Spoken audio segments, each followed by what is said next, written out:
सत्ता की हर चाल पर हमारी नजर, जनता की आवाज सबसे पहले।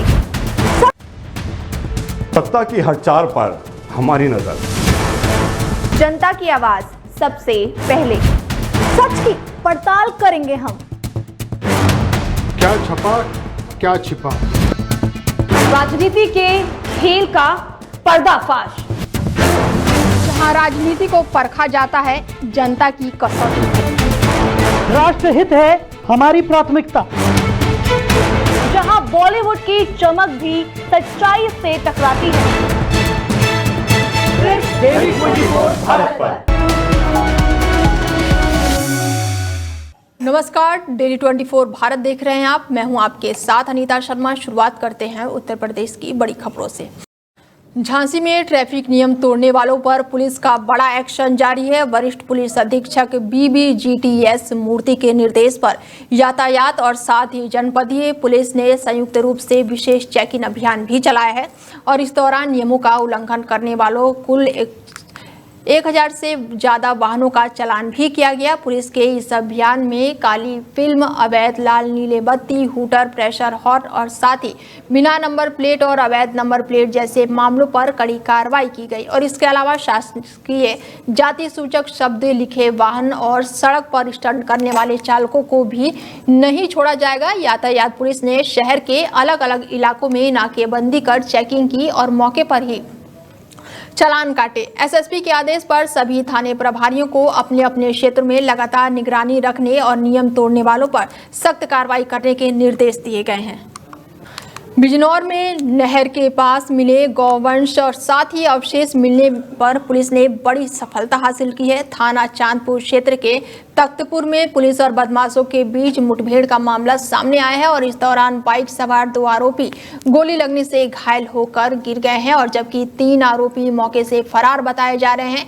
मुठभेड़ में घायल दोनों आरोपियों के पैरों में गोली लगी है और पुलिस ने मौके से तमंचा, कई कारतूस और एक छुरी और इसके साथ ही एक बाइक भी बरामद की है। पुलिस का कहना है कि फरार आरोपियों की तलाश में कॉम्बिंग ऑपरेशन लगातार जारी है और पिछले दिनों तख्तपुर में नहर किनारे गौवंश के अवशेष मिलने से हड़कंप मच गया था।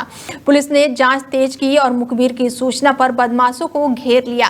जवाबी फायरिंग में दोनों आरोपी गंभीर रूप से घायल हो गए और घायलों को जिला अस्पताल में भर्ती कराया गया है, जहां पर उनका इलाज जारी है। अवगत कराने की आज दिनांक 24 सितंबर 2025 को शाम को थाना चांदपुर पुलिस को मुखबिर के माध्यम से सूचना प्राप्त हुई कि कल दिनांक 23 सितंबर को जो वापसी घटना हुई थी उसके अभियुक्त आज अमेड़ा से चांदपुर तरफ आ रहे हैं। अगर जल्दी किया तो उनको पकड़ा जा सकता है। इस सूचना पर थाना चांदपुर पुलिस द्वारा मिल चौकी के पास में तत्काल बैरियर लगा चेकिंग स्टार्ट की गई। चेकिंग के दौरान ही 2 बाइक पर 5 संदिग्ध व्यक्ति आते हुए दिखाई दिए। चेकिंग टीम के द्वारा जब उनको रोकने का प्रयास किया गया तो वो तत्काल वहाँ से भागने लगे। इस सूचना पर पुलिस बल को पीछा किया गया। पीछा करने के दौरान ही उनके द्वारा पुलिस बल के ऊपर फायरिंग कर दी गई।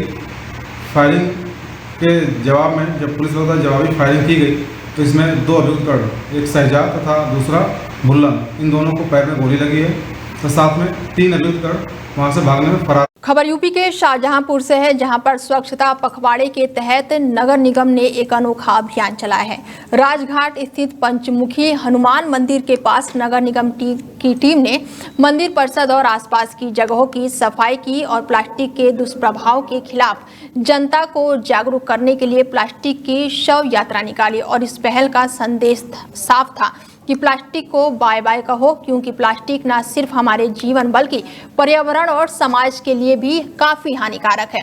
नगर आयुक्त डॉक्टर विपिन मिश्रा, समाज सेवी इंदु अजनबी और साथ ही यहाँ पर कई अफसर भी मौके पर मौजूद रहे और इस अभियान में शामिल हुए। नगर आयुक्त ने कहा कि स्वच्छ शहर बनाना और पर्यावरण को सुरक्षित रखने के लिए प्लास्टिक मुक्त जीवन शैली अपनाना और समय की ये मांग है। उन्होंने लोगों से अपील की कि हर नागरिक अपने स्तर पर प्लास्टिक का उपयोग कम करे और इसे पूरी तरह से समाप्त करने का संकल्प ले। इस जन जागरूक अभियान ने न सिर्फ लोगों को स्वच्छता का महत्व से अवगत कराया बल्कि प्लास्टिक मुक्त शाहजहांपुर को दिशा में ठोस कदम उठाने के लिए भी प्रेरित किया गया।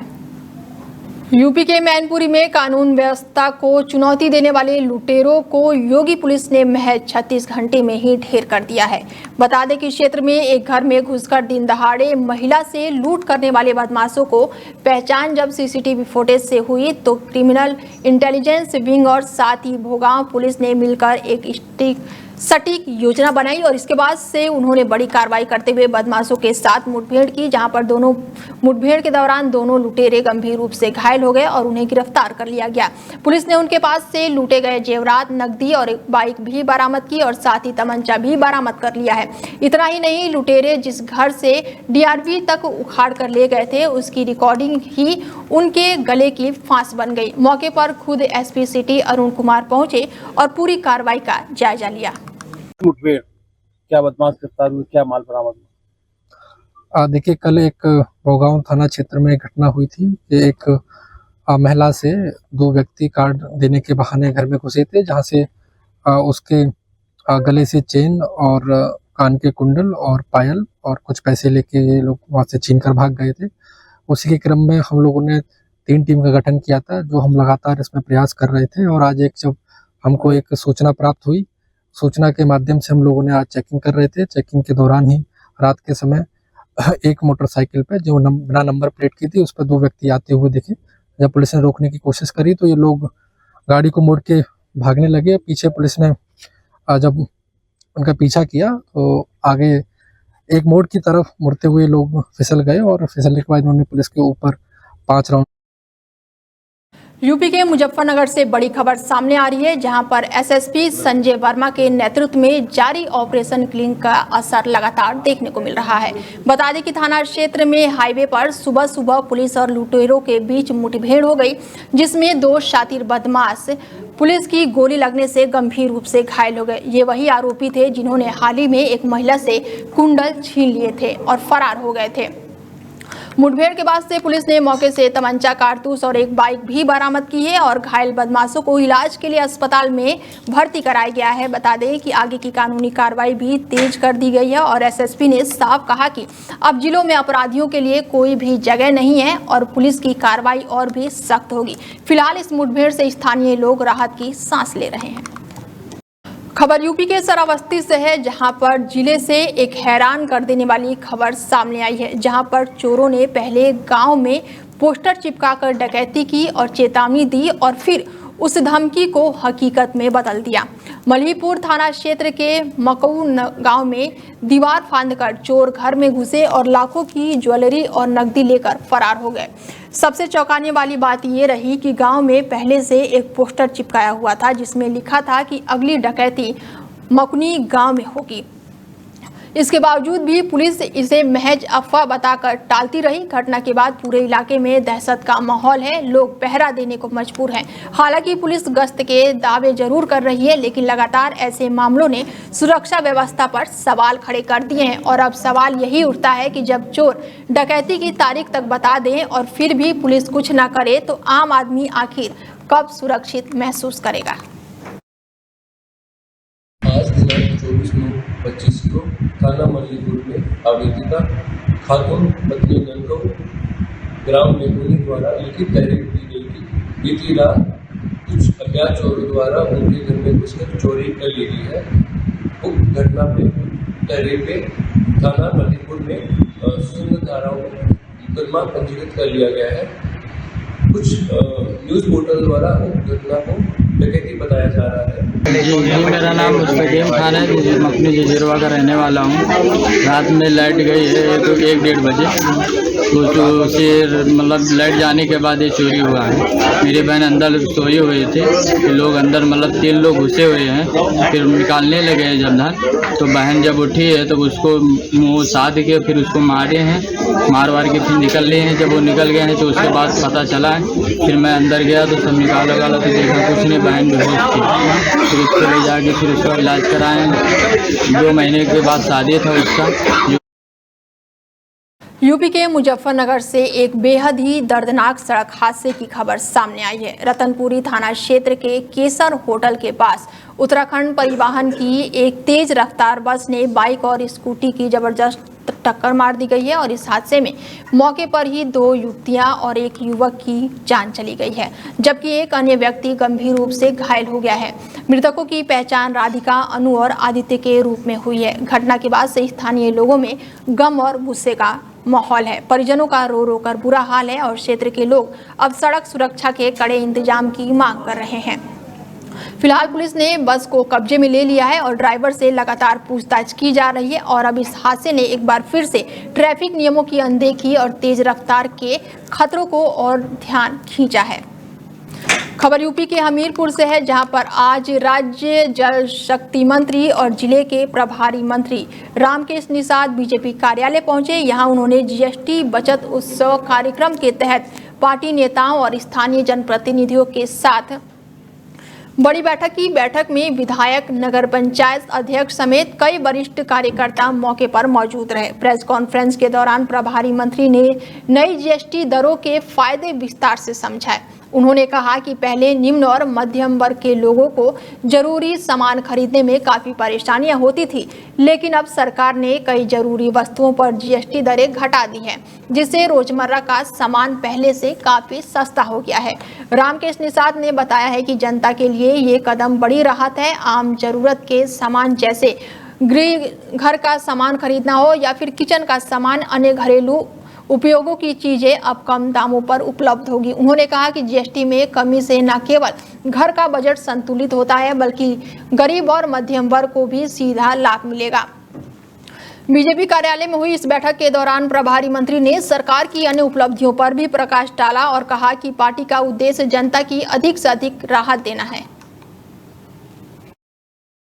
पूरे देश में मनाया जा रहा है और उन मध्यम वर्गीय, निम्न वर्गीय परिवारों के लिए जो रोजमर्रा की चीज़ें खरीदने में उनको संकट रहता था, परेशानियां रहती थी, आज वो उन सामग्रियों को जो सस्ती हुई हैं, लोगों को उपभोग की सब सामग्री हैं, रोजमर्रा की चीज़ें हैं, वो खरीदारी करके उनको सीधे लाभ मिल रहा है। जो विलासिता की चीज़ें हैं उन पर भी देश के यशस्वी प्रधानमंत्री जी ने जो 40% की दर रखी है, इसमें भी पारदर्शिता, न्यायसंगत व्यवस्था और पालन में आसानी हुई है। जो पुरानी मांगों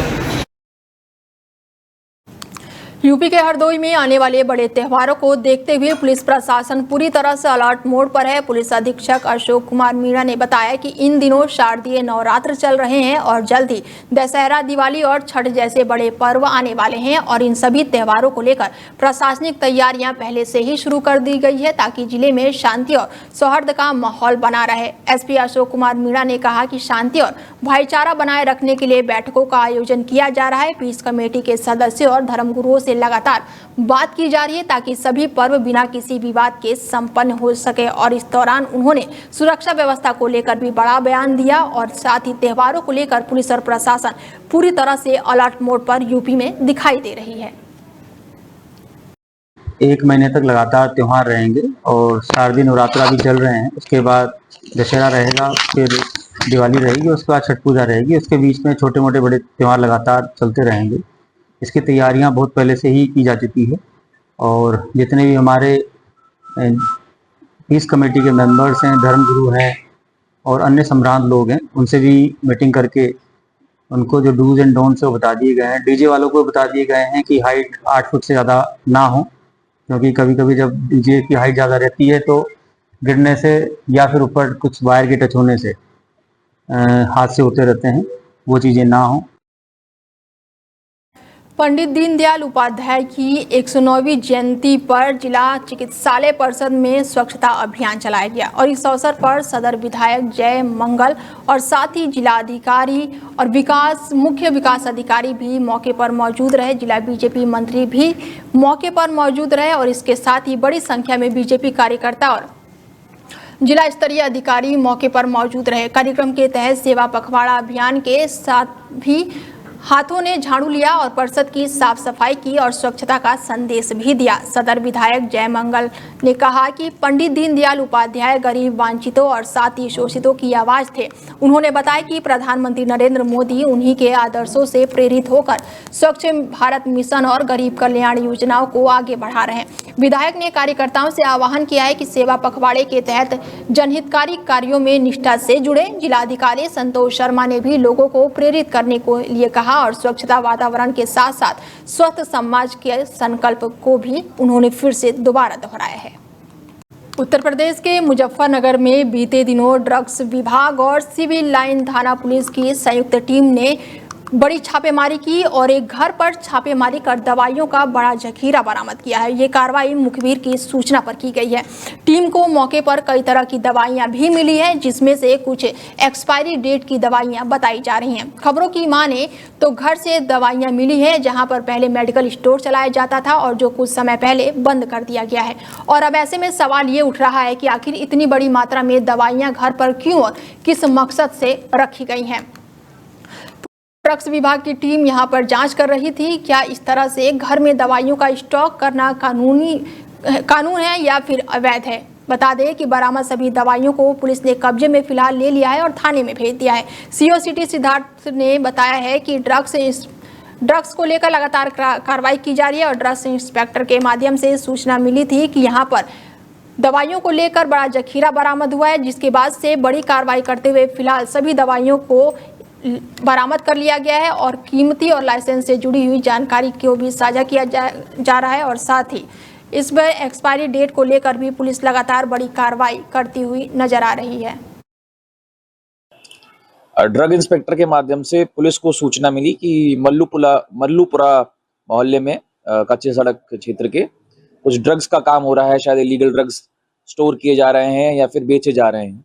इसी सूचना पर पुलिस और ड्रग्स इंस्पेक्टर की संगठित टीम ने मिलकर वहां छापा मारा और उस घर में कुछ ऐसे दवाइयां मिली जिन पे अभी जांच चल रही है कि वो एक्सपायर्ड हैं या नहीं है, क्या वो नारकोटिक्स की कैटेगरी में आती हैं या नहीं आती हैं, और जांच के आधार पर उचित कार्रवाई की जाएगी। सर, किसी को हिरासत में लिया गया है सर? अभी तक फिलहाल कुछ ऐसा नहीं किया गया। किसी को अनावश्यक हिरासत में नहीं लिया जाएगा।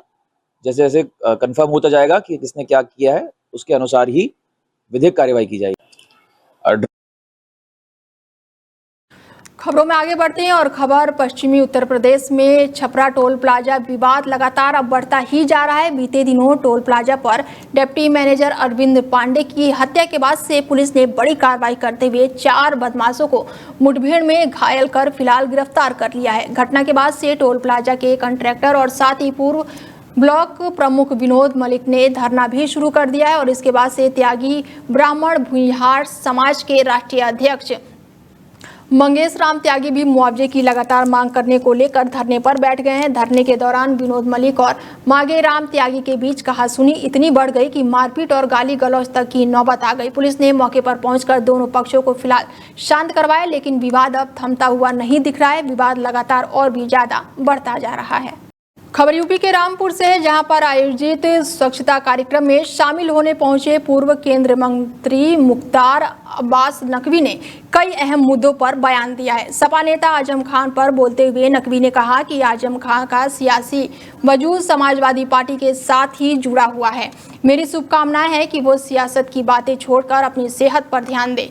नकवी ने साफ कह दिया है कि राजनीति से पहले सेहत और समाज की भलाई को तवज्जो देनी चाहिए और इस दौरान देश भर में चर्चा में वो लगे हुए हैं। तो वहीं उन्होंने कहा कि आई लव मोहम्मद को लेकर भी उन्होंने बड़ा बयान दिया। नकवी ने कहा कि जो लोग इस नाम पर प्रदर्शन कर रहे हैं, यह तो सिर्फ पाखंड है। पाखंड के जरिए ना आस्था को बंधक बनाया जा सकता है और ना ही अस्मिता को। रामपुर में स्वच्छता अभियान के प्रति लोगों को लगातार जागरूक कर मकसद से पहुंचने के नकवी ने सफाई कर्मचारियों और स्थानीय नागरिकों के साथ मिलकर स्वच्छता का संदेश दिया। उन्होंने कहा कि प्रधानमंत्री नरेंद्र मोदी के नेतृत्व में चल रहा है स्वच्छ भारत मिशन समाज के हर वर्ग को जोड़ा जा रहा है। सर, आजम खान के बारे में कि किसी पार्टी वगैरह में जाने वाले हैं, क्या कहेंगे इस पे? देखो भैया, आजकल तो सियासी किसका सफर कब किधर का हो जाए, किधर का दिखता रहे और किधर का हो जाए, लेकिन जहां तक उनका सवाल है, उनका जो वजूद है, वो जो उनका सियासी वजूद है, वो जो है वो समाजवादी वसूल के साथ जुड़ा हुआ है। अगर किसी का सियासी वजूद समाजवादी वसूल के साथ जुड़ा हो तो मुश्किल है उस वसूल और वजूद के बीच में टकराव होना। लेकिन आजकल तो कुछ भी हो सकता है, इसलिए उस पर मैं कोई टिप्पणी नहीं करूंगा। लेकिन मेरी तो शुभकामनाएं हैं कि वो सियासत की बात छोड़े, अभी सेहत की अपनी चिंता करें।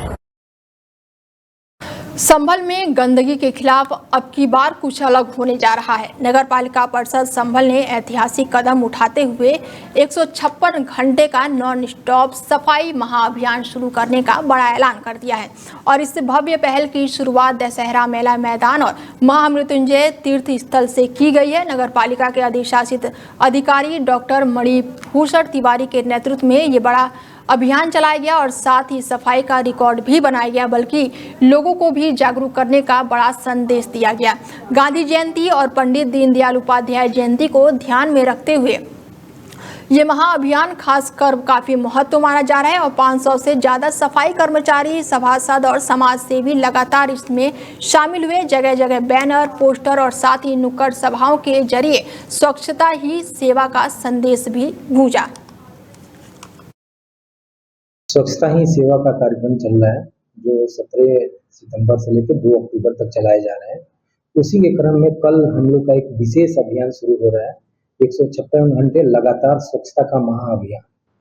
उसके साथ ही साथ कल का एक और बहुत बड़ा कार्यक्रम हमारा जो शुरू हो रहा है वह 1 घंटा 1 दिन एक साथ श्रमदान का कार्यक्रम। तो 2 कार्यक्रम कल से शुरू हो रहे हैं।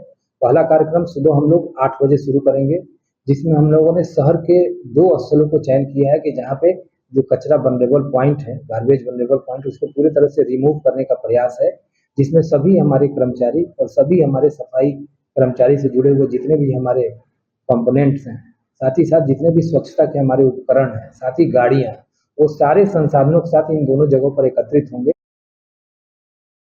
फिलहाल बुलेटिन में मेरे साथ इतना ही। दीजिए इजाजत, नमस्कार। सत्ता की हर चाल पर हमारी नजर, जनता की आवाज सबसे पहले, सच की पड़ताल करेंगे हम। क्या छपा क्या छिपा, राजनीति के खेल का पर्दाफाश, जहां राजनीति को परखा जाता है जनता की कसौटी, राष्ट्रहित है हमारी प्राथमिकता, जहां बॉलीवुड की चमक भी सच्चाई से टकराती है। दैनिक 24 भारत पर।